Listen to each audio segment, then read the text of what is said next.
Бүгүн 30 март күнү Бишкек шаарында Манас эпосы жана Чыңгыз Айтматовдун мурастары улуттук дөөлөттөрдүн негизи аттуу эл аралык конференция өттү. Аталган конференцияны өткөрүүгө 3 айга жакын даярдыктар көрүлгөн.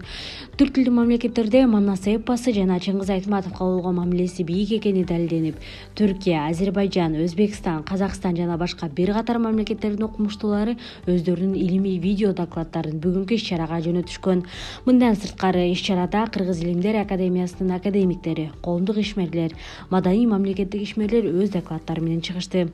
Бүгүнкү конференциянын жыйынтыгы бир бүтүн китепке топтолуп чыгат. Булдагы болсо Манас эпосы менен Чыңгыз Айтматов тууралуу бүтүндөй дүйнө элдери маалымат алып, кыргыз журтчулугунун бардык өкүлдөрүнө муундан муңга таратууга өбөлгө болору анык. Бул улуттун наркы.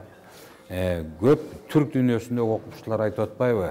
Бул кыргыз улутунун канына сиңген өзүнүн конституциясы бар турбайбы деп. Бул жерде экологиялык мамилелер, бул жерде мамлекеттик түзүлүш тууралуу ички социалдык мамилелердин баары тең Манас эпосунан кеңири чагылдырылган, анын башаттары чагылдырылган.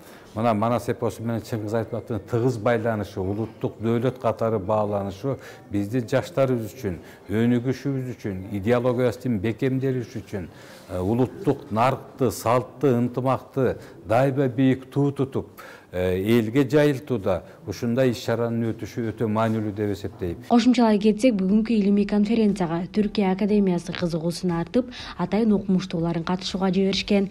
Жалпы катышуучулар жана коноктор баса белгилеп өткөндөй, жалгыз гана кыргыз эмес, түрк тилдүү академиктердин изилдөөлөрүнүн көбүнчөсүндө Манас эпосуна кайрылышат.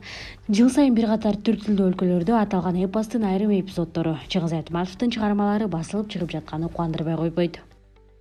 Ошол улуттук идеологиялык бизди туу туткан Манасыбыз, Айтматыбыз, кыргыз элдин деги эле нарк салт санаасынын баары тең бүгүнкү күндө өтө орчундуу, өтө керектүү илимий иш-чара деп эсептейм.